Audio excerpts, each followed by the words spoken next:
Let's do it. It's like every week.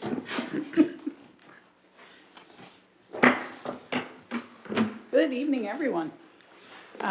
We are reconvening the open meeting of the Board of Supervisors for February 2nd. And the board did not have a closed meeting, so we're going to move into the public hearing, ordinance transient lodging. And Gary, if you want to. I'll give just a brief introduction. The Planning Commission has been working on this for quite some time. It took a lot of time to review and analyze the various different transient lodging uses that are in your zoning ordinance, and received a lot of citizen input throughout that process. That culminated in a public hearing before the Planning Commission in November, on a document ordinance amendment that is before you now. They made one minor suggested change, which is incorporated in the document that's before you today. So I noted that they've been considering the transient lodging uses, and these range from a tent campground, a tourist home, which is a typical Airbnb, a bed and breakfast, a recreational vehicle park, country and retreat or lodge, conference center without lodging, conference center with lodging, and then hotel motel.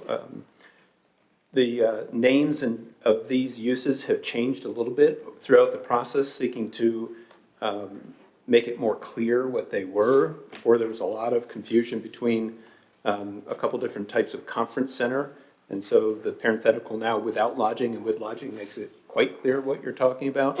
In general, these uses, as I've just read them and they're shown in the packet, are organized in increasing intensity from a tent campground up to a hotel or motel.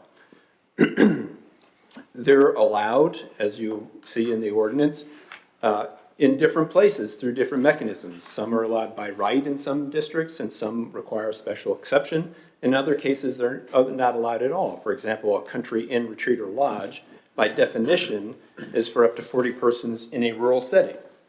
Those are not allowed in your business areas or commercial areas. Whereas a hotel motel is allowed for, many people staying there only in a commercial setting and not in a rural setting. Mm-hmm. And so if you look at the use matrix in 170-36, you'll see how that's broken out.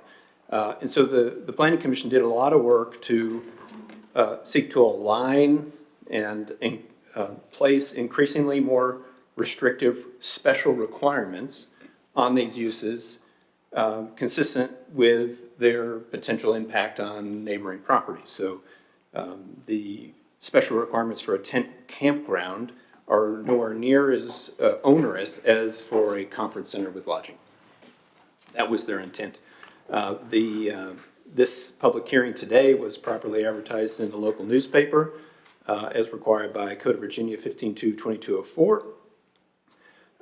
And we'll state one other thing. There's a non-transient lodging use that was also impacted through this change, and that is related to Rappahannock County Code Section 170.41.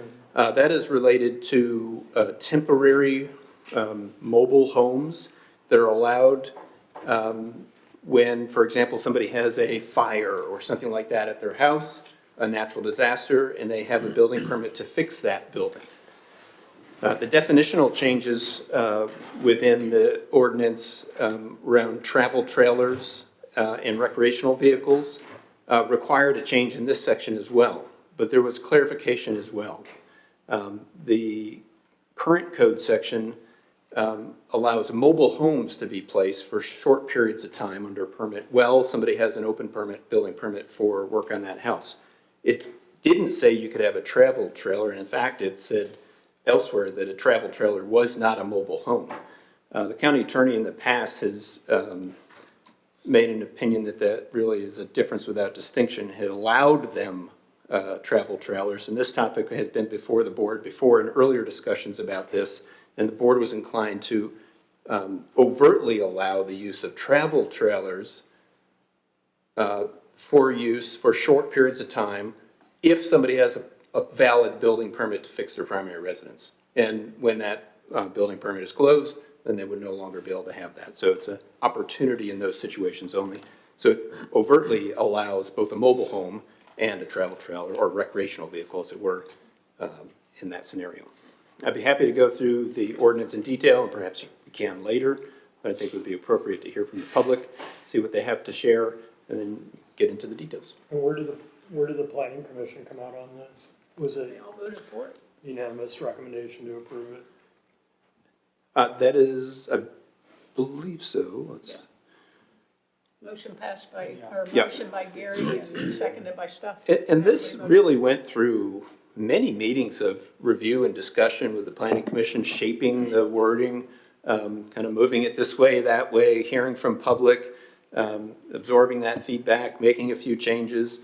By the time they got to the end of the process, you can see in the vote sheet, they just suggested to change this one little bit of wording about tent campgrounds that says, with the exception of existing by right structures, the only permanent, and basically goes on to say, structures that are allowed on a parcel with a tent campground is a primary bathhouse, I think it was.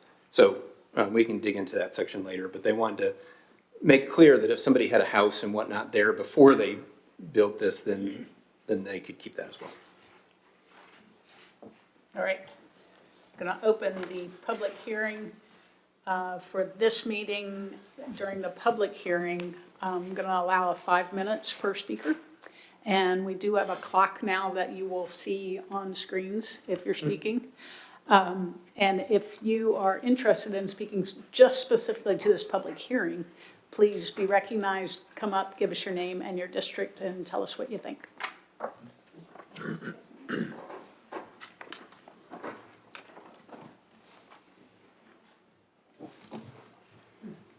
Karen Hunt, Jackson District. There have been a lot of welcome improvements to the transient lodging language since it was initially proposed. However, the proposed change to the definition of tourist home raises some concerns for me and some others. Our current ordinance requires a tourist home be rented in its entirety to a single party of guests. And we are proposing that instead of requiring that it be rented its entirety, one single dwelling structure, that a transient lodging use can now be located in the same structure as a single-family dwelling or in commercial use that does not already include transient lodging. And that, just for reference, would be lines 58 through 63 in the draft. There are different building code requirements for single residential, commercial, and for multifamily residential uses.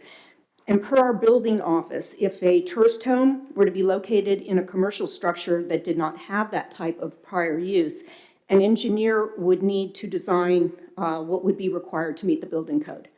We have different permitting requirements for multifamily residential, like duplexes and apartments. And if we change our ordinance to permit consideration of transient lodging units in what was originally built as a single-family residence or commercial building, I'm just wondering how we would retroactively address this. There would be additional requirements if we expand our definition. And while the idea to expand the definition may have been well-intended, I'm concerned that we may be opening a can of worms here. Currently, if someone has an older residential structure and they want to turn it into a tourist home, when it's rented in its entirety, we do not have to consider the impacts of like separate entrances, fire separation requirements, like those that are required in duplexes. And it's essentially still being used as a residence in its entirety in that case. So with a single residential structure, we confirm septic capacity with the health department, and generally that's based on number of bedrooms. If we permit conversion of commercial space for a tourist home in a commercial structure, what other considerations would there be? There may be zoning considerations, like a residential use in a commercial zoning, and then there are going to be the building code considerations. I remember years ago when the Castleton Festival was in full swing, there was an increased interest in B&B applications. There was a residence on Viewtown Road that wanted to convert to a B&B. They had had unpermitted renovations, an undersized septic drain field, a bunch of other stuff. And one of the things that came up with John McCarthy at that time in the building office was, how does the county assure the public expectation of safety when we as a county essentially bless these activities with a permit? And there were discussions about retroactive building inspections and requiring hardwired smoke detectors based on the structure age and all the unpermitted stuff. And ultimately it didn't happen, but it was very messy. And so I'm just wondering if we want to be inviting that kind of situation with what would be conversions of a prior single residential and commercial uses. And we need to ensure that we're fully considering the implications when we make these kind of changes that expand our ordinance. The other concern pertains to RV parks. RVs have gotten larger. Widths with mirrors can be 9+ feet. An email from Mr. Curry to the board on July 15th of 2021 with regard to Woodward Road references dually trucks with widths of about 8 to 10 feet with standard mirrors. There needs to be at least some additional distance between vehicles when they're passing and probably the road edges as well. And the 20-foot width road requirement, which would be line 214, may have been adequate years ago, but I would suggest that maybe a 25-foot minimum might be more appropriate to accommodate current RV widths. Last point, we have removed language referencing effective screening for recreation and amusement uses and for conference centers, and that'd be lines 184 and 85 and 244 and 245. And including screening language is important as it provides a clear signal to applicants and adjacent property owners who may be impacted that that is a consideration that will be negotiated with any special exception permit. Thank you. Thank you. Yes, ma'am.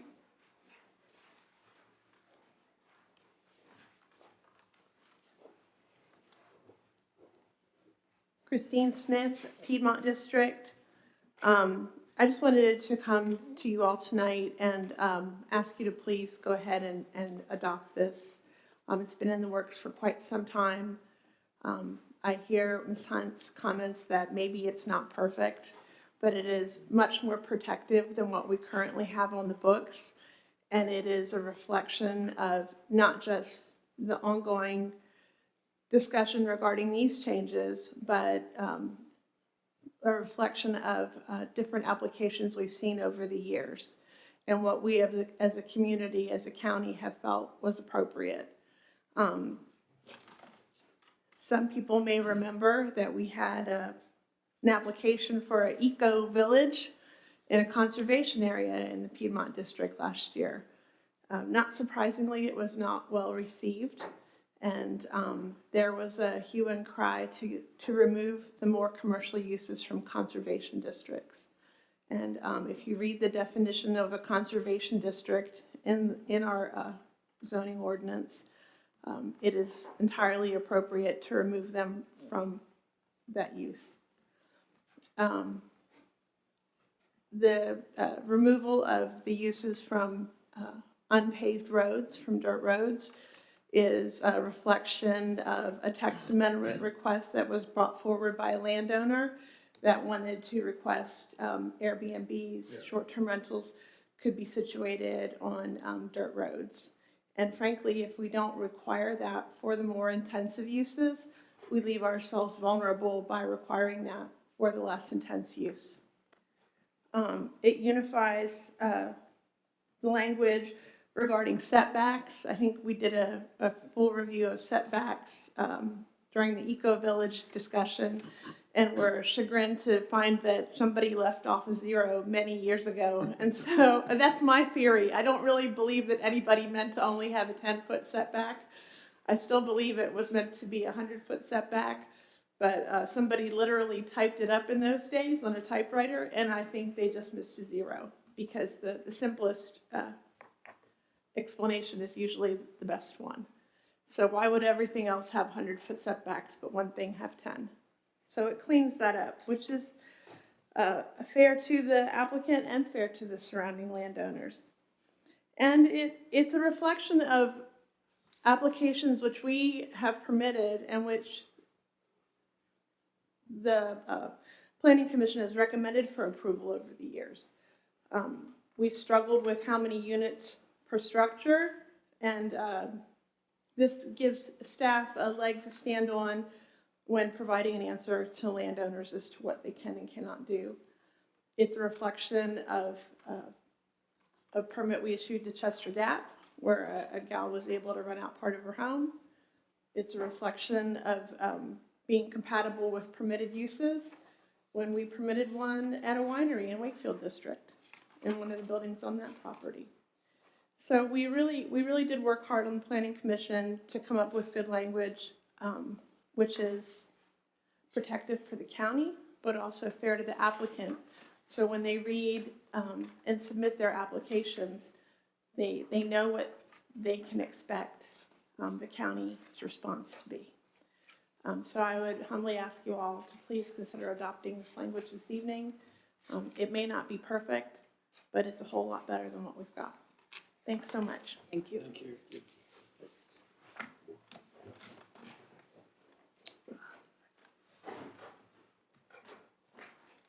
Marlena Lee, Hampton District, and I have to say it, I love Rappahannock. I was just gonna remind you that you need to say that. So I have a few areas that I have issues with, and maybe not so big in some areas. I'd like to point out that a recreational vehicle is regulated not by Virginia Building Code standard as a mobile home would be regulated. It's regulated by DMV or DOT. So those regulations for in our code that says a mobile home for temporary occupancy while constructing or remodeling over when you have a house burning or building a house or whatever, are designed for a mobile home to be designed for long-term occupancies, and RVs are not designed for long-term occupancy. So for me, as a person, I understand that somebody might want to live in their RV while they're rebuilding their house, but for me, I think that we should keep the standard clear that an RV is not for full-time occupancy. We only allow them to live in them for 30 days or stay in them for 30 days on an RV park. So why would we allow somebody to stay in it for 3 years while they're rebuilding their house or whatever they're doing? So my thing is, I would like to have, for the purpose of this chapter, an RV shall not be deemed a mobile home, put back in under the definition of a recreational vehicle. For me, line 58 for tourist homes, a single-family dwelling is just that. It's a single-family dwelling. I shouldn't be able to rent out my basement as a tourist home and have 10 people in my basement partying while I've got my infant upstairs and my whatever upstairs, and then there's dual use of that structure. That's a nightmare for enforcement for anybody who's going to try to enforce that, because how do you know if on the 4th of July they don't rent out their tourist home and then they come out and go to the 4th of July in our county because they want to be here for our county? So I just think a single family home should always remain a single family home. If you want to rent it as a tourist home, it should be in its entirety. I also think that we should tighten our regulations and say that an ADU, a second dwelling, a tenant house, or a guest house cannot be rented as a tourist home. Only your main dwelling can be rented as a tourist home. It just clarifies the situation for me and makes it much easier for enforcement. For me, if you have a commercial use and you have a house upstairs of that, like old stores used to have, and you want to have a tourist home up there, I don't have an issue with that. I do think that it should only be one tourist home and not have house upstairs and then somebody else living downstairs, because that's full-time use of that structure upstairs and downstairs all day, all night, where a store or a business is only occupied for 8 or 10 hours of the day and the house upstairs would be occupied less. I think that we have an outlet for somebody who wants to rent part of their house to somebody, and that's a B&B. You don't have to serve breakfast. Take away the serving breakfast on a B&B and just let them rent a room in their house if they want to rent it by room, but then they have different regs that they need to follow. I have a big problem with only having a 20-foot road for an RV. I currently have an RV, and if I go to an RV park that's on a back road that's narrow and not paved, that's a big deal for me. I never go back to that RV park. So I think that we're setting our RV parks up for failure by allowing them on small, narrow roads, because RVs today are not RVs of yesterday, and they should not be on a road less than 30 feet and should be on paved roads, in my opinion.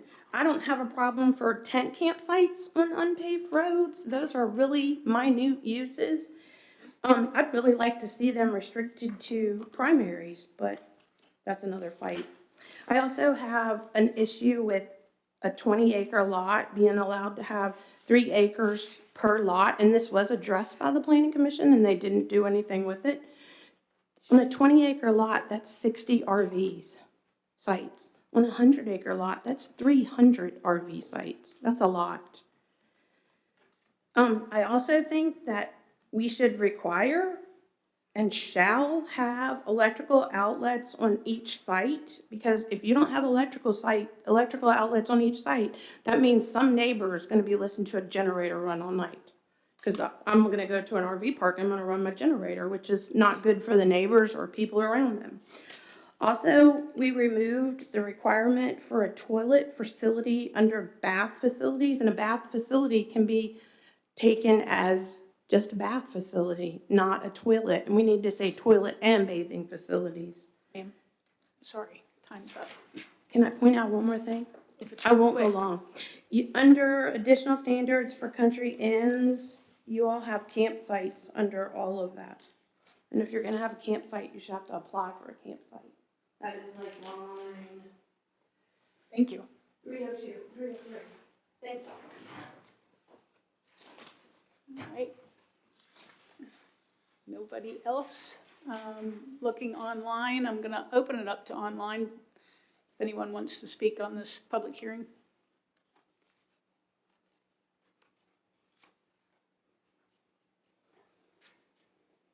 All right, not seeing any hands raised there, I will close the public hearing and open it up to the board for discussion.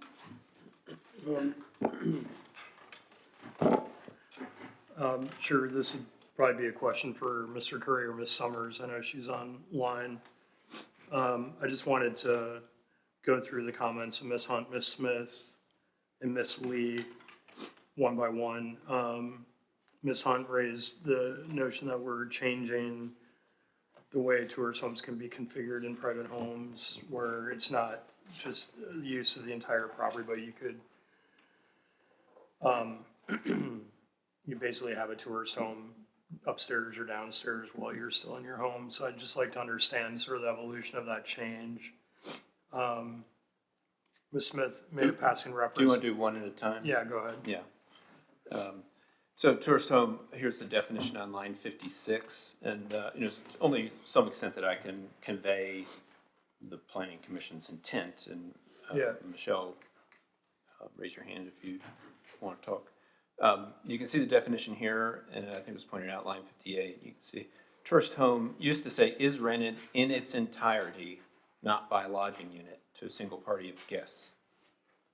And so there were conversations, and there was an application relatively recently. Somebody wanted to put it over an old general store, and I think there have been other cases in the past.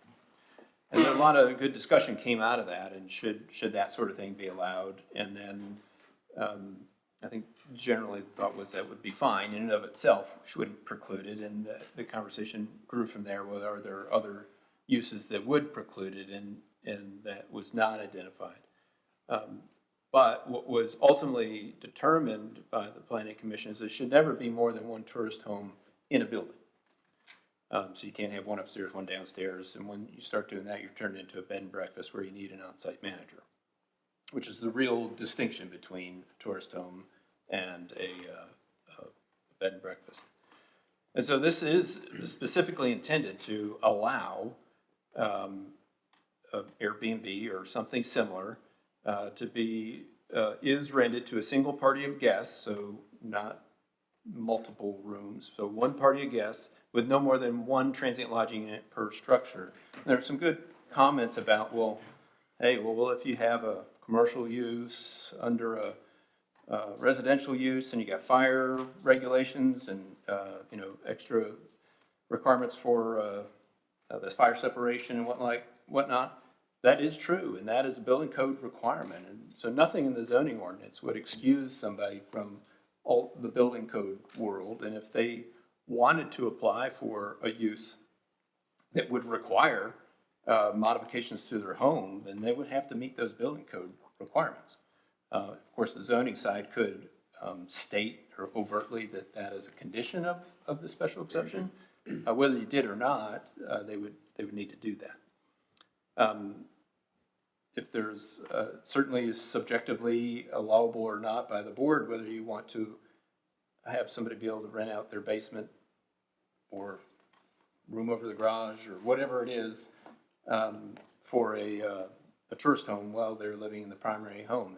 That is a legislative decision for the board. I think the conversation at the Planning Commission recognized that on-site managers of a tourist home is probably better than somebody in another county somewhere far away that can't respond. It does add intensity to that site, so there's, it's a balance. But obviously, there's been no change or no contemplated change to, I think it's in 17066K where we see the minimum acreage requirements for No. tourist homes. So, I mean, the intensity is virtually limited by the Well, land that's buffer. an ag and conservation. Right. So if you're in one of the residential Sure. districts, Chester Gap for a good example, Sure. you could have quite a small lot, and have a bigger intensity without a doubt. And then, I wanted, Ms. Smith, mentioned that, ordinance amendment that I think was put forward by an applicant on having a tourist home on an unpaved road. So could you just walk me briefly through where the planning commission ended up on that? Now we're down to 66K, and there weren't changes on the type 2 road requirement for tourist homes. Okay. But that use is among all the uses, that there's this continuum of requirements for where these uses are allowed on the road requirements. So type 2, which was recently kind of cleaned up when the board changed the subdivision ordinance, that needs to be 1 car width wide with at least passing zones every 300 feet. And it can be gravel. So that's the standard for a tourist home. But if you go to bed and breakfast, track that down. So that's the same thing for bed and breakfast. So tourist homes and bed and breakfast are both covered by 66K. Okay. You go to Country Inn, now you're looking at the road proposed, let's see. Upon request from the zoning administrator, planning commissioner, board of supervisor, applicants shall include a traffic management plan. So they've got to show you that indicating the number and types of vehicles normally used in the site, describing existing road geometry, including surface treatment, width, horizontal, vertical curves, et cetera. So they got to tell you what kind of roads are there and how their use is going to work with those roads. They need to show that the proposed vehicle entrances to the public roads are adequate to serve the size of vehicles typically used. The roads that lead from public roads, that private road into the parcel, needs to be adequate to receive. And then the access route surface for country inns was a lot of debate, and the planning commission ended up splitting the baby, so to say, and said uses with up to 7 transient lodging rooms or units, which for country inns, lodges, retreats can be any number of different setups, and it envisions multiple rooms in one big building, several little rooms scattered around in several different buildings. It even talks about campsites, as one of the speakers mentioned. You can see, so up to 7 transient lodging units have to have direct access to the public road network, which can be gravel, whereas 8 or more have to access hard surface. So whereas tourist home bed and breakfast can be onto a type 2 road, which is pretty narrow gravel, country inns need to be would be like this. And for a conference center with lodging, it's even more restrictive on the type of road, where roads leading to and from the public road site must be sufficient. Uses shall have direct access to hard surface public road network and not require access by a gravel road. So if you're going to go over 40 lodging units, which is a conference center, then you need to have absolutely paved. Okay. It could go further and require primary or something like that. Okay, and then finally, Ms. Lee covered a lot of ground, and there are two items that kind of jumped out at me in her comments. And I know this goes back to what you said, the county attorney had advised on the definition of a mobile home versus an RV. I'd just like to understand where we landed on that. And then finally, she raised a point, and I feel like I should know the answer to this, but the extent to which an accessory dwelling unit can be used as a tourist home. And I feel like that cannot be the case, but I, off the top of my head, can't recall why that is, or why I think that. Michelle, you can unmute anytime you want and speak up if you need to. You should be able to now as a co-host. Somebody's got a hand up. You're cutting in and out. Can you hear me? Yeah, So for the 2 point, Yeah, I don't know, your signal's not very good, Michelle. Cutting in and out. Let me answer his question about the mobile home thing. First, it starts, the current ordinance speaks to travel trailers. And so review with Art, travel trailers in the state code are a subset of recreational vehicles. So we broadened it to make sure that we were talking about all types of recreational vehicles. And this is pinned to state code 46.2/1500, of which travel trailers are a part. So we did have to travel through the code and make sure we picked up those dependent uses of travel trailer. What she's speaking of is in 170.41. And this is the old definition of travel trailer had a clear statement that that travel trailers were not mobile homes. And you can see that in the crossed out section right here. For the purpose of this chapter, a travel trailer shall not be deemed a mobile home. Okay? So the question came to the board as this was in the kind of a formulating stage. Do we or do we not want to allow a recreational vehicle to be used in that limited instance of 170.41 temporary mobile home permits? And that conversation came down to, yes, you wanted it included, at least for the purposes of this public hearing. And so rather than that being in that definition, it is now moved into 170.41, which is the only place that dependent statement in the definition really affected. And now you can see the addition on line 96-97. For the purposes of this section only, the definition of mobile homes shall explicitly include recreational vehicles. Now, if the board was of mind to say we don't want to do that, well, that include could be exclude. I'd have to think about with Art whether that's something that we would need to go through public hearing process again in case all the recreational vehicle folks in the world would have come had they saw exclude Right. versus include. Oh, yeah. But that is, that's what she's talking about there. And there are, this period may be extended up for 6 months. So you can do one of these things for 1 calendar year, and it can be extended by 6 months. yeah. This is something that happened a lot in coastal Virginia. FEMA, for example, deploy recreational vehicles for temporary housing when areas get just obliterated by hurricanes.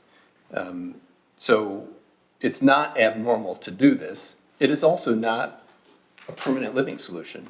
And they are not, same code, et cetera. And not something you would want to allow as a permanent living solution. But do you want to allow somebody to use it for 1.5 years while they're trying to build their building or fix their building or something like that? And from an enforcement perspective, and I speaking from recent example over on Ridgeview, I mean, I feel like we're small enough that we generally keep a pretty good eye on where people are living and what they're living in. I know there was also property up by me in Harris Hollow where someone was in a trailer for a while. And in the case of Ridgeview, I think in the end it worked out. And they got their occupancy permit and immediately moved out of their trailer. So I know sometimes we talk about how hard it is to enforce things, but like this one, I don't know. I think given how small our county is and given everyone keeps an eye on things. The biggest issue is trying to determine whether a recreational vehicle is stored or is being used. Right. Very difficult That's to true. prove that. And, kind of have to be there watching somebody, live in it. That is tricky. And I've That's had true. in my past a real hard time trying to make a violation stick on that. That's And true. that is a problem. And of course, if you have a house and you have an RV, you're allowed to store it. Ms. Lee does. How would we know that you've got a cord going out there and somebody's living in it? It is very tricky. Now, what's easy to enforce is if somebody's living in it, do you have a building permit for the structure? If you don't, you're in violation. Now, it might be just an education that, oh, I need a permit for that? Okay, I'll get the permit and you're resolved and you're on a clock for how long you're allowed to do it. If they're gonna drag their feet, hey, I'm building a house. Well, their house building plan is 15 years. That isn't aligned with this code.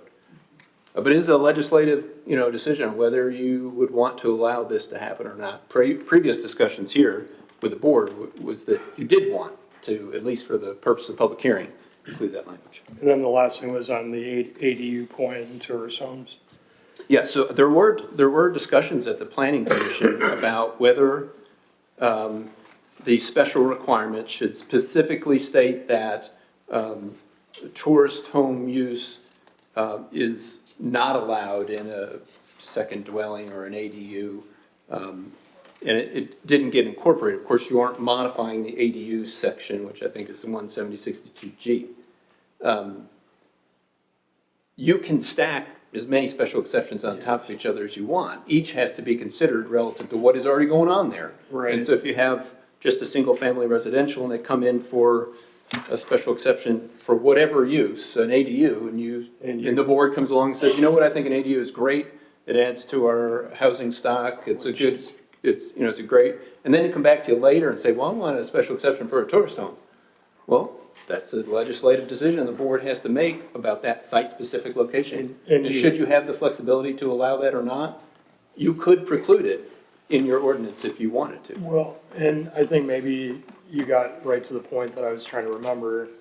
If I'm not mistaken, and I could be mistaken, but in the case of Ridgeview, maybe it wasn't Ridgeview, I feel like we granted an ADU special exception permit that had tied to it a restriction on using that ADU as a short-term rental. You certainly could, and the thing that comes to my mind is Blue Rock, where they had the tourist home, but there were linkages to what other things they're allowed to do there, and so on, to allow them to have that tourist home. But you could, if somebody came to you with an ADU in a location that you thought, you know what, this is okay for long-term rental, more than 30 days, but for whatever reason, the site-specific situation doesn't lend itself to strangers trying to figure out where this place is, if, for a week stay or a weekend stay, it's just not appropriate. You could put a condition that says, Okay. this unit may not be used for a tourist home. Okay. That person could come back to you later and say, hey, I want a new ADU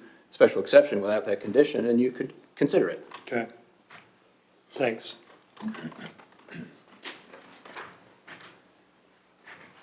So Mr. Whitson asked a lot of the questions I had, but another remark that I heard mentioned by both speakers is the road width. So I'm curious if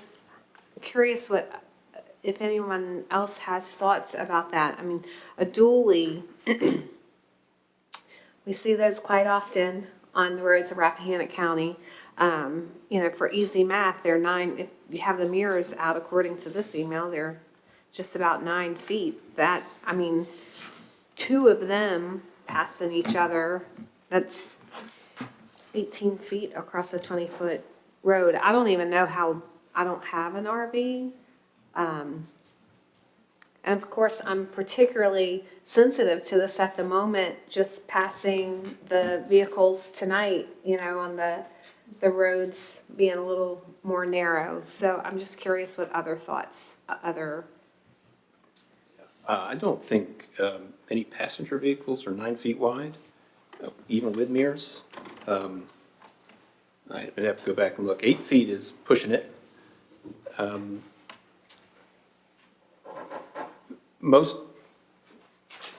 Do you want to allow recreational vehicle parks in the county? I would think if you want a hard surface of 30 feet, they would only be allowed on a primary road. And at that, maybe not all your primary roads. I don't know if, sections of 231 might not have 30 feet of pavement. And so that is a legislative decision. In this community, you're definitely trying to mitigate impacts that wouldn't otherwise be there.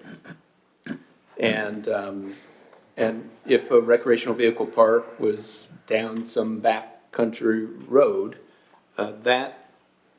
those people are going to have to explain to you, not only must there be at least 20 feet, those people are going to have to explain to you through a traffic management plan that indicates the number and types of vehicles normally used in the site, describing the existing road geometry, including surface treatment, with horizontal vertical curves along with traveled route. They're going to have to explain to you why their use is appropriate for their specific location. So if they're on a curvy, hilly road that has 20 feet of surface width, it might not be appropriate. It's their job to explain to the board why it is appropriate, and that explanation may not be good enough. They could not explain why it's appropriate if it's 19 feet of hard surface. So not all roads, not all secondary roads that are 20 feet would be appropriate, particularly if it's really curvy. 2 RVs passing would be a challenge in many locations. 20 foot of hard surface would be tight. Many cases are shoulders, but not everywhere. And so that's the burden on the applicant to come to the board and explain to you why their magic perfect site is right for an RV park.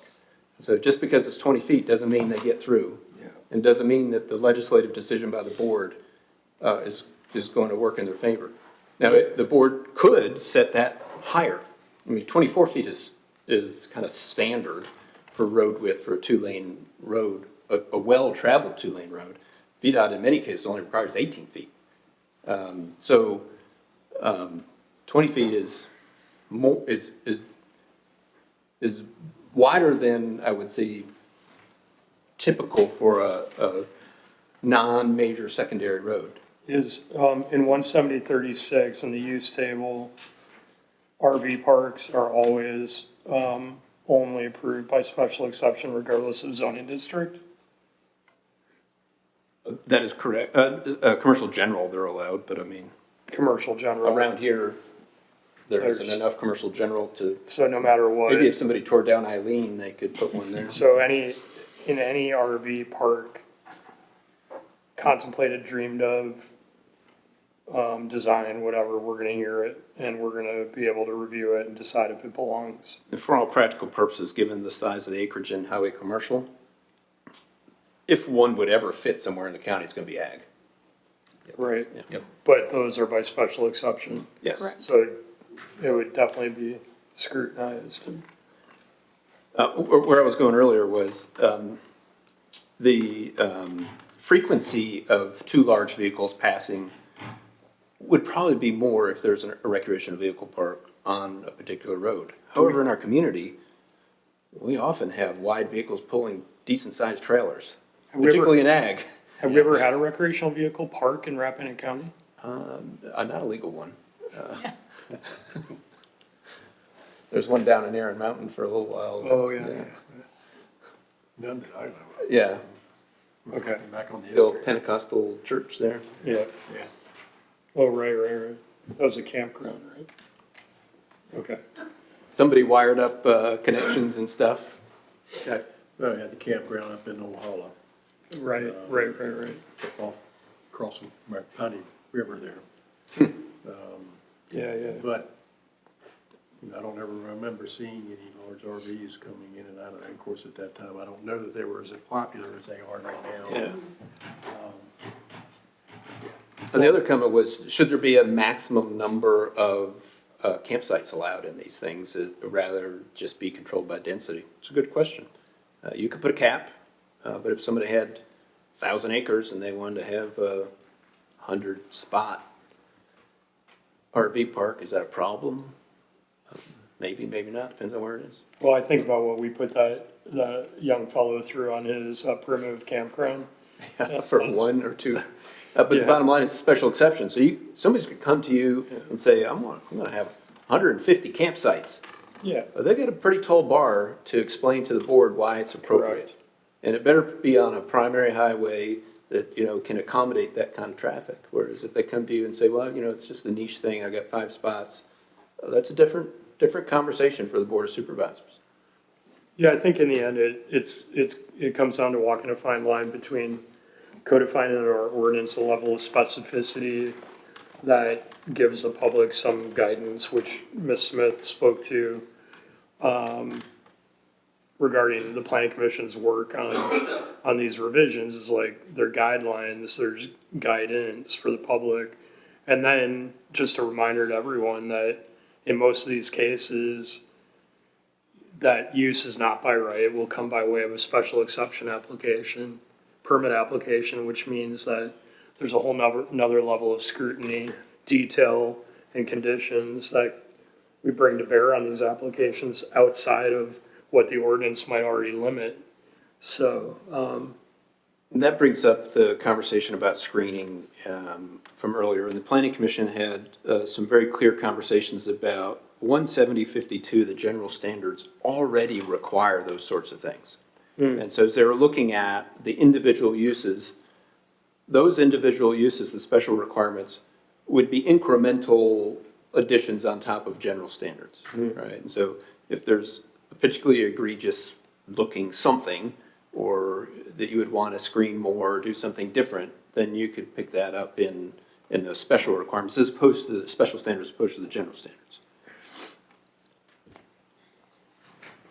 thank you.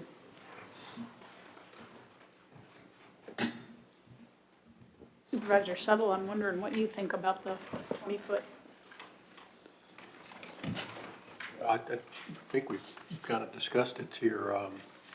20 foot, if you look at all of our back roads, I doubt that some aren't even 20 foot probably.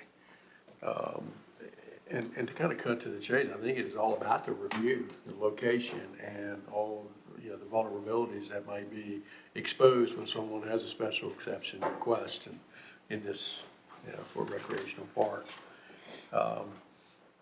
That's I think the good thing that with the planning commission and them reviewing that and when they get those permits and pushing up there's 2 levels of review, and I think it's typically we'd like to be friendly in these, but in some cases you got to say no.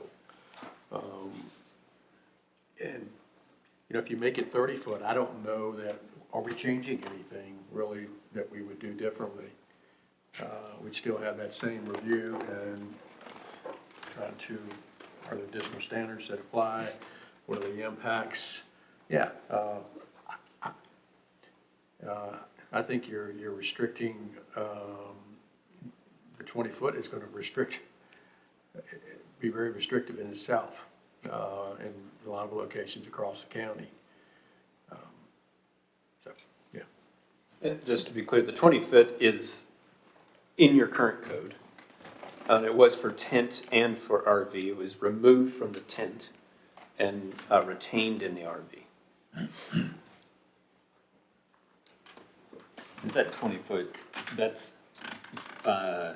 With a minimum hard surface width of 20 feet from the site entrance to the nearest VDOT primary roadway. so site entrance, that means if I want to put it in, I have to build more than 20 foot, or the public road? That's the needs- public road width. Okay, Yeah, and then what it says, your internal road must be adequate to receive what's coming at you, so it can't just stack out into the road. Yeah, yeah. Which is subjective.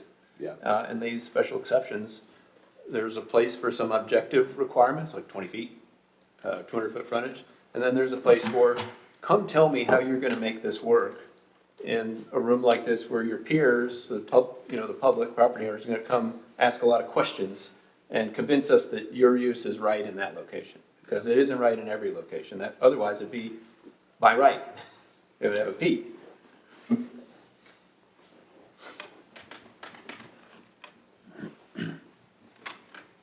Anyone else? the only thing I'd add is I think I appreciate the concerns brought up, but I think Ms. Smith was correct in saying this is an improvement based on where we're at. And there's a lot of protection in that special exception process. So the two reviews that Gary talked about. So, if we don't act, we leave something in place that's not as good as it could be, so, Always means we can come back if we find out we didn't do something. yep. One question I have is on line 336, additional standards for conference centers with lodging. Am I reading it correctly that you can't exceed 8 units per 25 gross acres? And a unit cannot have more than 2 people, so we're saying on 25 acres, 16 people? Not exactly. The density as applied in this paragraph, number 3, is 8 units per 25 acres. You have 50 acres, you have 16 units, right? And they're saying, or it is saying, that in many cases, the configuration of the units may not be clear. But in the case of density, we're going to consider it based on 2-person occupancy. So if you have a 4-person occupancy unit, building, pod, whatever you call it, we're going to count that as 2 units when it comes to density. But if you have 100 acres, then you can have 8 times 4, and so on. Now, there's a maximum for conference centers with lodging, or no, there's not a maximum, it's just over 40 is what it is. So this sky's the limit, and this came up during some planning commission, but that's where the general standard is. And do we have this giant Marriott Ranch thing, or with thousands of rooms in a rural setting? Probably not gonna get approved. You can apply, but you need a lot of acreage to meet that density. But if somebody comes in with 50 acres and says they wanna do, 16 units, or they have 32 people, then that would be allowed. If they had 33 people, we'd say, no, you can only have 32. This is a tough place to do anything out of the norm. That's true. I mean, I'm just sitting here thinking about all the time and energy we spent on some of these things, or in another locality, people wouldn't even think twice about it. And I come back to that primitive campground application, it's unbelievable. It's like a fire pit and a couple of porta potties, Yes. and we talked about it for hours. And as you're aware, most of these, it's about neighbor impacts. And what can that property owner do by right? And how are they changing the impacts by having this different use? Yeah, and I think, not to self-congratulate here, but I feel like we do a pretty good job of keeping a tight rein on disruptive stuff in the county. Ms. Hunt knows how quickly we moved on a fireworks ordinance. That's true. Way back when, and, sometimes reactive, sometimes proactive, and here I would agree with John that this is a kind of and Christine is a proactive, protective improvement on what's already on the books. And this is one that was birthed, so to say, by the planning commission. They knew that from various applications that came in, there was some inconsistency among the different uses on the intensity of special requirements. And so they took it upon themselves to really dive into it, shared it with the board at least once, and then brought this to you. My previous document has the date of November of 2024, so it's been quite the process. I'll go ahead, just to move us along, I'll put forward a motion. Bear with me a second, just got flipped off the wrong page. I'll go ahead and put forward a motion to adopt the ordinance amending Rappahannock County Code Chapter 170 as presented. I'll second it. We have a motion and a second. Any discussion? Hearing none, it's roll call vote. Ms. Comer? Aye. Mr. Settle? Aye. Mr. Whitson? Aye. Mr. Geno? Aye. And I also. Thank you. Thank you for all your work. All right. Okay, moving into public comment. During public comment, we'll have 3 minutes. And anyone wishing to speak, please do come up and give us your name and your district, and the little clock will be on the screen.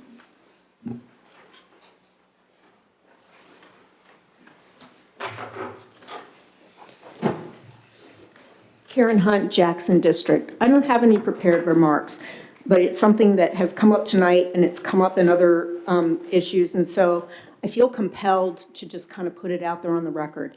When we are talking about ordinances and trying to put things in, there's a lot of discussion about general standards and latitude and addressing things when the applications come, and we'll have traffic management plans. And so I'll just sort of put it out there that when this does come, because it will at some point, that I would ask both the Planning Commission and the board to be mindful that when the public has concerns about the ordinances and ask for things, and the issue is that we'll address it when these things come up, and, you know, that we're to trust that that process will work. We would like that to be true.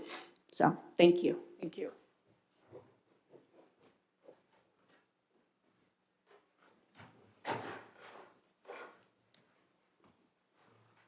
Marlene Lee, Hampton District. Not sure my comments make a difference, because I'm gonna give you an example. I just spent $500,000 on a piece of property that nothing in our ordinance says I can't have a campground on. Nothing, except for that I have to apply for a special exception permit. It's up in Harris Hollow, right next to you here. Nothing in the ordinance says it. So if I go through the ordinance and I provide you that 2 campers can pass and all this stuff, how are you gonna turn me down if you have no standards for back roads being preserved? We are a scenic county. We're a masterpiece. We're different than any other county. And all I'm asking is for our back roads and some of our areas to be preserved. I understand that 231, 729, 211, 522, there are areas that are going to grow, and we don't have a choice about that. But I do think that we have to have something, some meat in our ordinance, or we can't turn these people down. Someone's coming with a lawyer to make sure that that happens. Someone's coming with a lawyer. They're coming, because they're going to get what they've spent $500,000 on. And you all are giving that to them. I'm sorry for the new members, but that's basically what's been given. I don't even think my comments about an ADU being allowed by right, which I've been hearing is something that wants to be done, that an ADU should just be something that's allowed by right. I'm not even going to comment on it, because I don't think that you take my comments into consideration. I'm like, I just give up. Thank you. Have a good evening.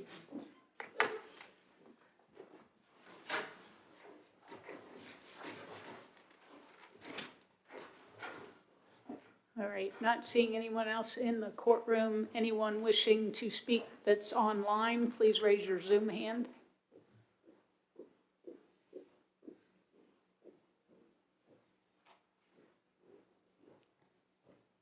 All right, not seeing a Zoom hand raised. Sorry. She's not Zoom. I'm Zooming. You have to go home first. Yeah. Get your phone.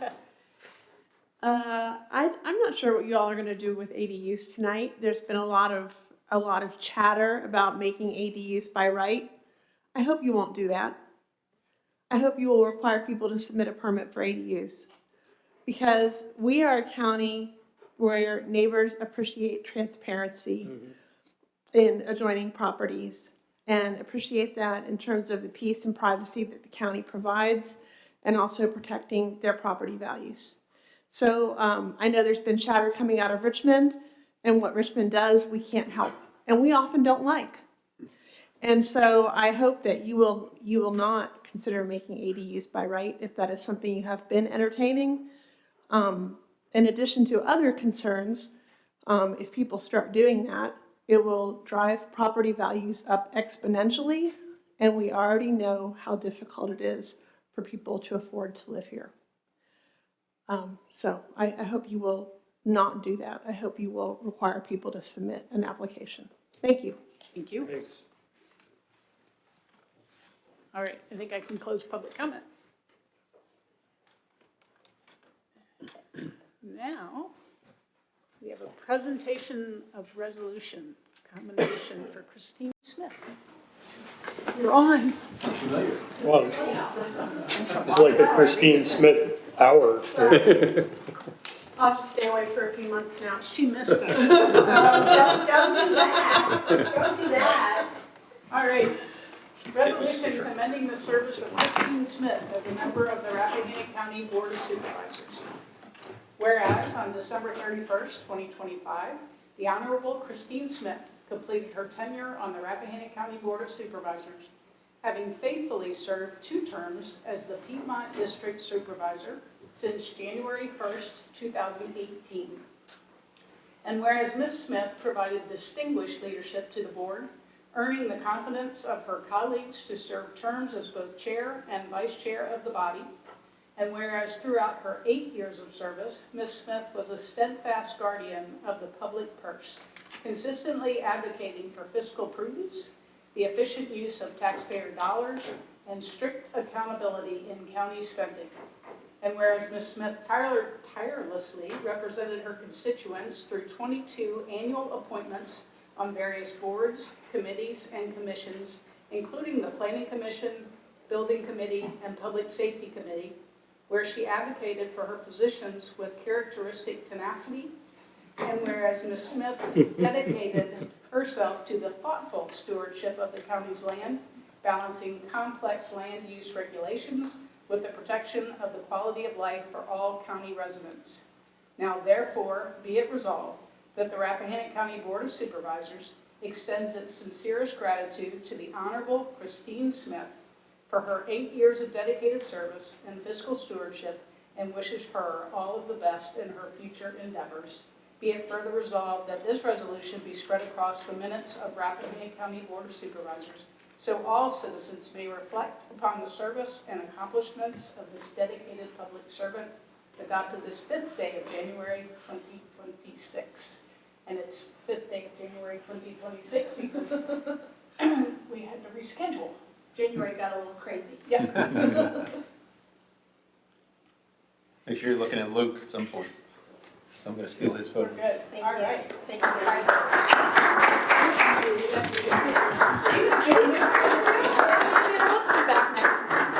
Congratulations.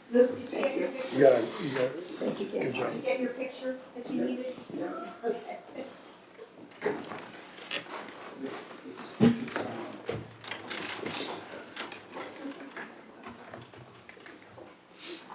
You got goodies for me too? We got goodies. Holy smokes. Hopefully you will like what's in the box. Oh, thank you so much. Oh, my goodness. Am I supposed to open it now or later? You can do whatever. Whatever I will works take it for with you. me because I don't want to cry. Okay. Well, then we'll need photo evidence from home. Right. Thank you very much. Stamper. That's what I used to sign the checks with. It's much easier than doing it by hand. Yeah. All right. Going into review local accessory dwelling unit zoning requirements. I asked this to be brought up. I think I've been talking for at least 2 years about Page County and how their lodging taxes make over $1 million a year. So right now, given the conversations we've had today and what we're about to go through with budgeting, I really wanted to open the conversation with, is there a way for us to show to the public in a responsible way that we're going to try to make some money with additional lodging income? And it may not be the use of an ADU, but we already have people in them that could be family members, as far as I'm understanding. You could have your mom in them, your child, anybody. They're rentable, I believe, over 30 days. So the only change would be, is it okay to rent them for less than 30 days? And I grew up in Hanover and in Richmond, and when there were big events in those areas, people for that 1 week would get out of Dodge and rent their place out. So this may not be the right topic or the right way to do it. But I'm saying we know lodging can make us additional tax income that isn't a burden on the citizens. It's the person coming in from the outside of the county staying here. Could we do something here that would allow the person that owns the accessory unit to make a little bit more money? Or do we just want to say, absolutely not, we're not going to do that, but there's another way? And I don't know how Paige did it with the cabins, but they obviously went from not having the okay to do cabins to an, okay, we're going to support cabins everywhere because we need places for people to stay. Yeah, and I think, from the ordinance you just adopted, a country inn could be a series of cabins, up to 40 guests, right? And so it's one of the permutations that could come out of that. Someone would have to come to you and explain why that makes sense, where it's located and everything. And I printed out for everybody this code section, just in case you wanted to see it in front of you. I think the conversation certainly revolves around whether transient lodging should be allowed in an ADU, but it also expands to what role do ADUs play in transient lodging? Exactly. And, we've seen several times where property owners have come in and say, hey, I want to build an ADU so I can move into the ADU and my kid can move into the main house because I'm getting a little older. And those seem to be pretty easy for the board to say for a special exception. That's a great plan. Correct. And tied to that are a couple key requirements. The ADU must be within 200 feet of the main dwelling, and it can't be more than 1,200 square feet. So, I think open question for the board is, are those numbers right? Do they make sense? Should there be any question or consideration of changing that to help either transient or non-transient lodging opportunities or residency in the county?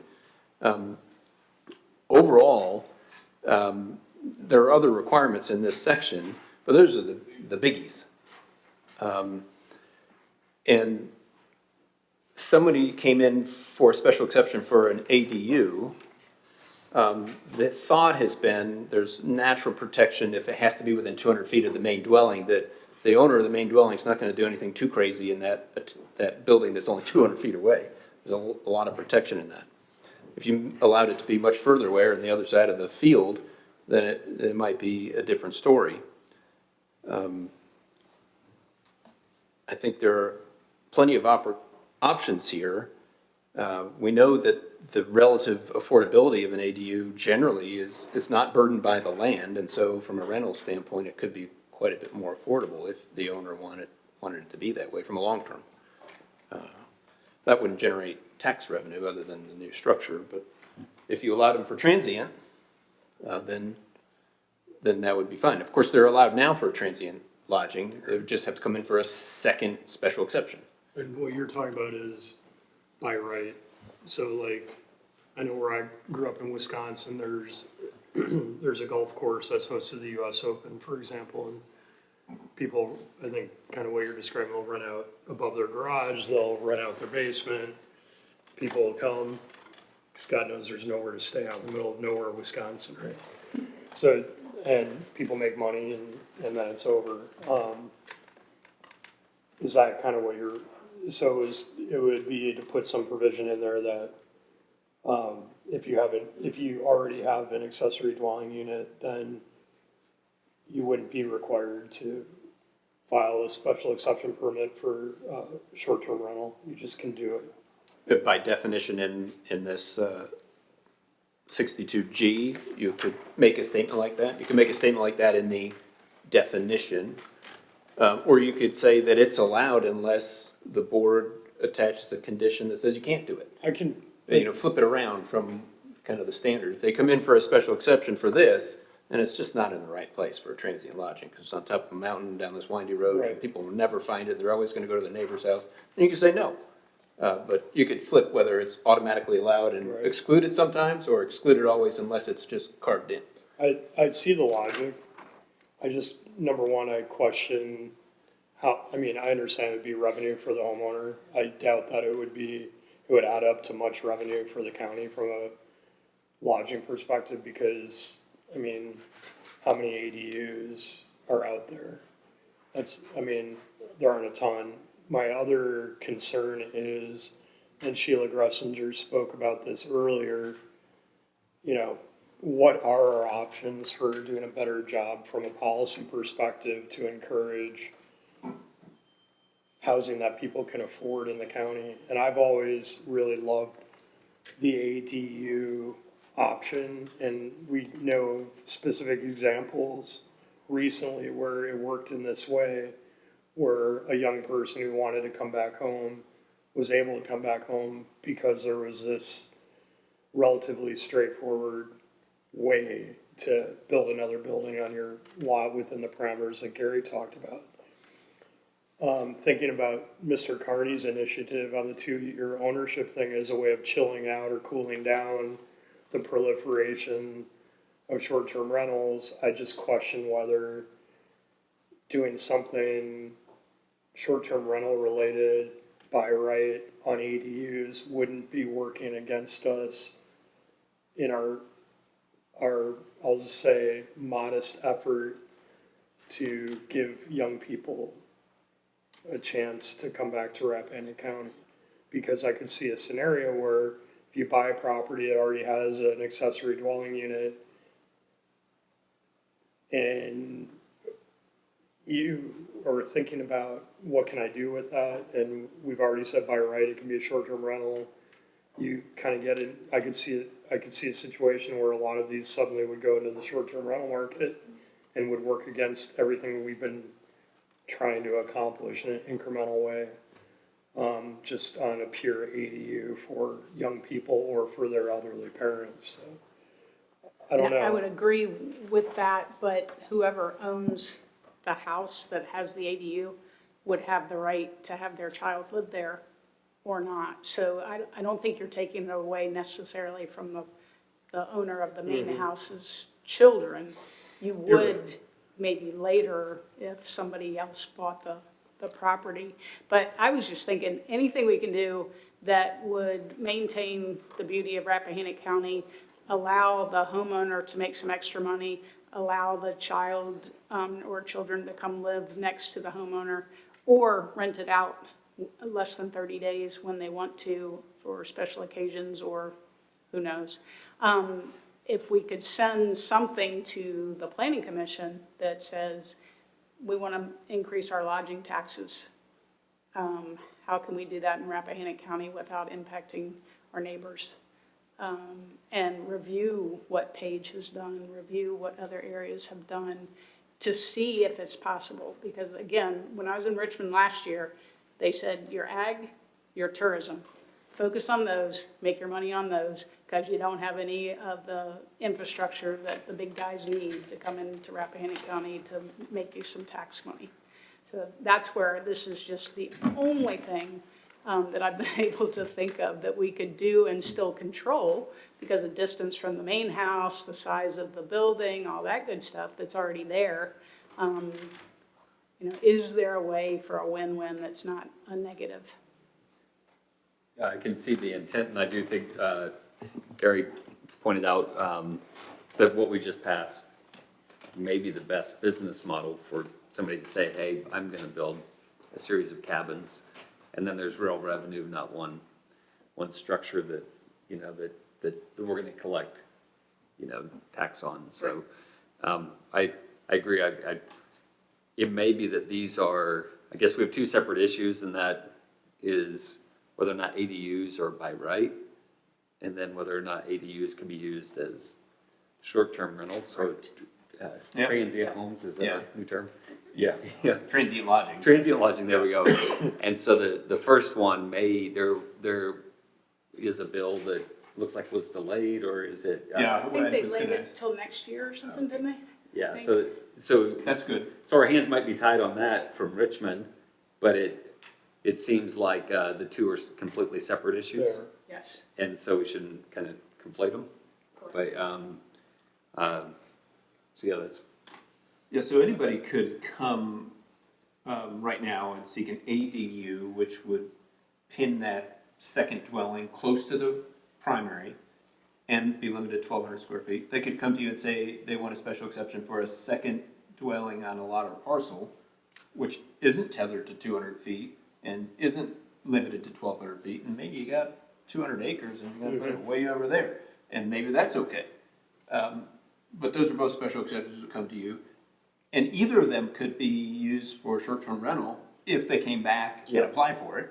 Right. And the board, planning commission reviewed it, the public reviewed it, the board reviewed it, and said that specific location and everything that has to do with it meets the requirements of the ordinance, the objective ones, and they've satisfied that subjective intent of the general standards and the special standards there, that it's the right place for that use. Yeah, and I think that's what Cliff Miller the fourth was gonna do. Yeah. Over on Mount Vernon with side-by-side Yeah, buildings. 2 little buildings up That there, would have yeah, been an additional dwelling on a single parcel right. coupled with, Yep. I appreciate the idea, Debbie, for sure. So do we track structures that are ADUs? So if I apply for an ADU and I build it as an ADU in 5 years, do we still know that was an ADU? We track all special exceptions, and so, So- we know, but there aren't home inspections, right? But there's and ADU has only been around for a few years. Before that, the use was family apartment. And the distinction was, had to be family for at least 2 years.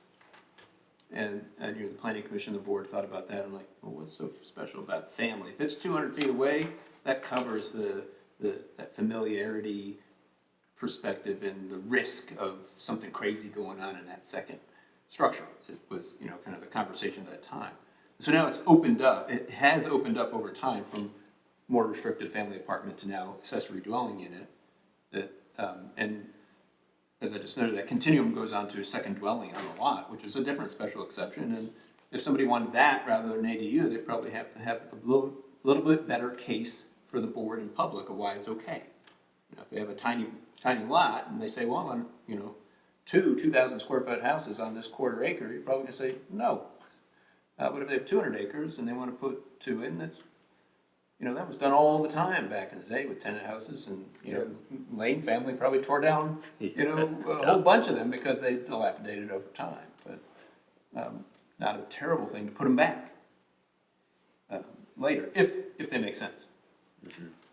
So Debbie, how do you want to proceed on this? Is this, So Michelle, because her connection's not very good, she was shooting me a couple of texts. One, she said, careful what you wish for, you might not really want to do what Paige does, if you're aware, she lives on the other side of the mountain. And she said they're tagged on the property card. Okay, so as an ADU. Okay. Yeah, okay, so we know that this structure is an ADU and this is not. Okay. Yeah, I know the townhomes that were built right next to Laurel Ridge in Luray. There were a bunch of townhomes built, and I think out of the 30, 15 ended up being Airbnbs. So I definitely understand, be careful what you wish for, but I also know that we're going to be talking about tax increases in the near future, and I would really like to be able to say we have done our best to try to find extra income to kind of make it not so painful. If we could only tax the views. Right. Yeah, really. Yeah, so I don't know what we do ag-wise. I mean, we talked about forestry, land use. Is there something, and if it's not this, what could it be? yeah, on the land use thing, it did occur to me that we didn't have the revenue commissioner on our agenda this month. I don't know what happened there. I know Bonnie approached her, I will Yeah, get it. because I think John raised the question about enforcement in the context of forestry plans, and I think the answer that we'll hear from the revenue commissioner is that they do a very thorough job of enforcement on the land use side, and I have no doubt about that, but I'd like to hear it, or I'd like to understand I would like to understand how enforcement is carried out. I frankly, I'm nervous about going back to the transient lodging in the context of ADUs. I feel like we have been taking very prudent steps to calm down the short-term rental landscape in the county. And I feel like if you looked at it from a cost-benefit analysis perspective, it seems that just a significant increase in the lodging tax rate might affect more revenue than simply making it a relative free-for-all for anyone who has an ADU to rent it out on a short-term basis. So I agree, you know, we gotta look at revenue. I just wonder if there isn't an easier way to gain revenue than loosening what I feel like has been a concerted effort to tighten things a bit on the short-term rental front. So we're trying to not be like everyone else. Right. I think it's clear that places like Blue Rock or, is it, Chancellor's Rock, Chancellor's Rock or is it, Glen Gordon. Glen Gordon, they're probably not taking away, single-family residential opportunities Right. for people. They're, you know, parallel to. Yeah. And so that model has worked, but you also heard from Blue Rock that, you know, this business is tough. And to try to make it work is really tough. You know, this destination, you know, is seasonal and you're gonna get through the lean times. It's hard to make that work without some density. So I don't think there's any magic bullet, so to say. We don't have Little Ray Caverns here driving crazy amounts of traffic like they do across the mountain. You know, and we ran a short-term rental at Eldon. I'll say it was legal. We got approval. Yeah. And you know, one of the things we noticed is it never penciled out. When we paid people to manage it for us, it never made money. So I think the people that make money out of it are the people that are doing it, basically they're not paying themselves. hobby. It's a hobby. Right. And if I take a little time to clean it and I do the bookings and whatever, and I'm not tracking my time, the minute you pay somebody to manage it for you, all of the profit disappears. Right. And so, so I'm not sure that they really pencil out in the long run. And that market has evolved over time. There was a rush to Yep. try to get in, and Absolutely. then the market was saturated, and so. Kind of like breweries. Yep. Yeah. Yep. I mean, Debbie, how do you want to proceed on this? Is it something you want, are you asking staff to write up a proposed change? Is it something you want the planning commission to talk about? It would be, I would like somebody to, in planning commission may be the best place. If ADUs are not the way, is there another route for, again, it's kind of a trifecta of the homeowner can make some extra money in my mind. The child or the mother or the dad can come home and live right next door. Or every now and then you can rent the place out. I know VTC has put some numbers together about tourism dollars in Rappahannock County, and I'm trying to find out, I saw a lodging number, but they also had another category that I didn't understand. So I'm trying to get better information on what the lodging really comes from. But if you think about the events that happen in Rappahannock County, even if it's just a simple wedding, and this is why Paige did what they did, people have to go, after we're booked, they go across the line. And sometimes the booking price makes them go across the line. So this gives you a different variety or price levels. I mean, it's just, I would like to research it enough to know that we can't do it. So today, all the opportunity is there. It just requires a special exception public hearing process. So the question is, Do we want to make it should easier? something be different? A smaller barrier to entry. Yeah, and I guess that goes to my point. It's like, we've put up barriers to entry, Yeah. and certain property owners who remain in the audience tonight understand that we make these short-term rental things difficult. I mean, you went through the application process, and I think it worked out for you, but we've made it difficult. We want people to be serious about it. We want there to be a land buffer in the case of ag and conservation. And I just feel like what Mr. Carney put forward, and we talked about it in Richmond when we sat in on that housing, not in Richmond, at the Homestead, when we sat in, and on the housing discussion, it's like, kind of proud, actually, what we've done here to make things more difficult. And I feel good about that because we are under constant pressure to preserve our housing stocks, both rental and permanent housing, and that people can actually afford.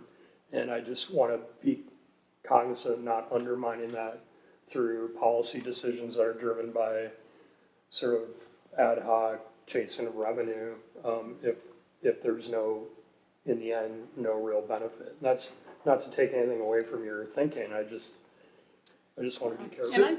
So it's just maybe a sensitivity analysis of, what are we talking about? What sort of impact of additional ADUs would it take to make real revenue? Right. And so when you saw those numbers, it might be an obvious thing, we're not doing that. No. Well, that's- Or, well, I could handle that number of ADUs. And maybe that sort of quick analysis would help drive you to a quick conclusion that this isn't gonna get us there. Yeah, there's a separate piece, Debbie's also thinking about citizens making money, so Yeah. that their own Yeah. properties that in which they've invested can afford them. And I get that too, so it's kind of two sides, but from a county revenue perspective, I mean, my own sensitivity analysis in this regard suggests it wouldn't add up to much, because even when we look at all short-term rentals in the county, it doesn't add up to Yeah. much. Even for lodging in general, we have, what are we making on lodging right now? And that's it. 300,000 or something like that. 300 on Well, 750 or something. Bonnie did put together a nice diagram showing that if we go to 10%. Yeah. Yes, And I think one of the big, on the lodging, but not the meals, separating those out and yep. how much more we can make. You do wonder how kind of elastic the demand is Yeah. if we go up by 10%, do Yeah. we see fewer? Right. We don't know, Yeah. nobody knows. And is that a good or a bad thing? If we want more. If some of these transient lodging locations that could otherwise be long-term rental for, vulnerable people in our community don't make the cut after it's 10%, maybe that's okay. Maybe they're available for somebody's son who came Yeah. back or daughter. Which was Van's idea. I don't know what the next step should be, but I don't think we should say no for the sake of, I don't think we should let it die on the vine for the sake of letting it die on the vine. Just like I don't think we should say, yeah, sure, let's try this. We shouldn't throw spaghetti up against the wall and see what sticks. Because a very recent report that I saw, and I haven't seen the most recent, so I'll say that very clearly, but tourism dollars were down in Rappahannock County by 3%, but they were up in every single county that touched us. So while we are saying, oh, does it add up to a lot? Is it really a lot? Pennies add up to dimes, which add up to dollars. And when I look at that report and I saw that you got to drive through Rappahannock to get to Luray Caverns, in some instances. So when I saw that those dollars were down, but up everywhere else, it is concerning, especially when it is our only source of revenue that doesn't rest on the backs of our residents. So again, I don't know, I say all of that with no great idea of, okay, I think we should ask the planning commission to do this or ask staff to do this. I just wanted to say that I don't think we're at a point where we should say, nah, let's not try that. Right. But I also don't think we're at a point where we're like, yeah, sure. Yeah. And in all revenue, all the time, right? Yeah. Right, yeah, I think someone somewhere should take a look at those dollar numbers. Who wrote down a note to do something? I just made a note to just do the quick Yeah. sensitivity analysis on what are we talking about here? Yeah, I mean. Because we're talking about 1,200 square foot $5,000 on. structures right now, the board could change that.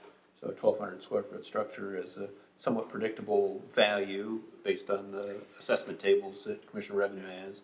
So we can And- piece together what that is, and then, so how many of these things would you need to generate X dollars of revenue?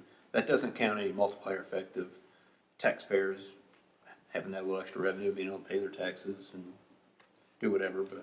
Well, and that goes more to the by right question, right? Than it does to the Yeah. transient lodging. Yeah. And just another anecdotal story, you know, my daughter got married, I don't know, a year or so ago. And she wanted to get married here in Rappahannock County. And because of the number of out-of-town guests, we took all that money across the mountain to Page. So, Shipped out of your house. yeah, no. Sold some RVs. Right, yeah. And like I said, that's just an anecdotal story. Yeah. So maybe there's a win-win somewhere out there. Well, there's, go you. You haven't Yeah, spoken I'm just- at all. Yeah. You know, I'm reflecting back on the planning commission days when, you know, being on that and when it was a family apartment and how that came about and, you know, that was a win-win for the county then, and it made sense to change it to its current status. You know, how are you gonna prove that family is actually living in that? So I think we're in a good place, and me personally, I don't think this should be by right at all. I think, it's, you know, we've got to have a say-so, or review on it to do that. If you're looking for next steps, I think the analysis on the cost is absolutely, you know, what it might generate. Send it back to the planning commission where, you know, they deal with this quite often. They hear a lot of the conversations. They take a lot of that brunt of conversation and, you know, why can't we do this? And can we, and then, you know, it comes to the board, from my perspective, from the chief seats prior to January. You know, a lot of that's buffered down and you know, there's a lot more calmness with it. And typically, not many of those are not approved. I would caution us, though, that, you know, increasing the size and or distance away from the house, I think that's where that really needs to be analyzed. And, you know, if it is increased to 300 feet and 1,400 square feet, it's going to have some impacts on the properties, for sure. Or neighbors maybe, or let them tease that out. I'd like to see that. Yeah, I was just gonna say, the words of Phil Irwin, right? Rappahannock is incomparably different. So what works in Page or is appropriate for Page is a different place and have different visions. And so it's tricky to get these rules lined up to further the vision without, you know, taking a wrong turn. Gary, just going to John's point about not conflating the two separate questions on ADUs, am I correct in understanding that your analysis would address both? That is, what would happen, what could happen if ADUs were allowed by right? And then, or is there no way to analyze? I don't know if there's any way So to guess the market there. So yeah. your analysis is entirely tied to lodging tax revenue? Yeah, and just not any tangible actual link to how many ADUs would by market force come here, just how many ADUs would it take to budge the number in a way that makes it. Makes it worthwhile. We've already talked however long about this and that was too long, you know, because it's pennies. Yep. Okay. Or you find out it's like, oh, there's some there. I do think it's interesting that here that Rappahannock's down 3%, is that what you said, Donna? Yes, Something like that. I'm very careful to say that was a recent report. I don't, you know, I can reach out to Kelly tomorrow to see what the most up-to-date numbers are. Those numbers are a little tricky. And they're, where they come yes. from, and I suspect, you know, although we have similar impacts to others, national park closing for a significant period of time, not closing, but not being available, those sort of things can be wonky if those numbers included gate revenue from Shenandoah and Thornton Gap. And so there's a lot of weird things that, well, hard to get your arms I around. want to say it Days of was shutdown. summertime when That's I saw those numbers, but I'll double check them. The reason I brought it up was we took a trip to Western New York and spent 2 days at an Airbnb in Niagara, so we could walk to see the falls. Yeah. Yeah. And everybody had a great time, the 3 kids and Lenny and I, and then we went to Ithaca and we stayed at a cabin outside of town. No cell coverage. You had to drive 25 minutes to get to a restaurant. Seemed And there was a normal. revolt Oh. among the children. There's nothing to do here. There's no cell coverage, how do we? And so some of this might not be how many Yeah. transient or short-term rentals we have. You Right. know, it's just a function of what Rappahannock County is, and we're not Market reality. an ideal destination for a lot of people, for tourism. And We're we're a very destination for some people. for some other people, yeah. And so, we gotta stay true to what we are, you know. Yeah, when John McCarthy was here, it was back in the BlackBerry phone days, and his marketing was, we eat our blackberries here. That was great. Oh, and I will tell you just the work that I have, the engagement that I have had with VTC of late, that is exactly the draw for Rappahannock, is unplugging. So that hasn't changed, you know, for us to be down, that part has never, we've always been the place to unplug. That part has not changed. Stop the fiber. Let's stop the That'll be the quote. Better say that quietly. Well, I appreciate the conversation. Thank you for Thanks humoring for me. your thoughtfulness. So at this point, I'll move that we adjourn. Second. we have a motion and a second. All those in favor say aye. Aye. Any opposed? Thank you very much. 8:37. Thanks, everyone. It's been a long day, hasn't it? No.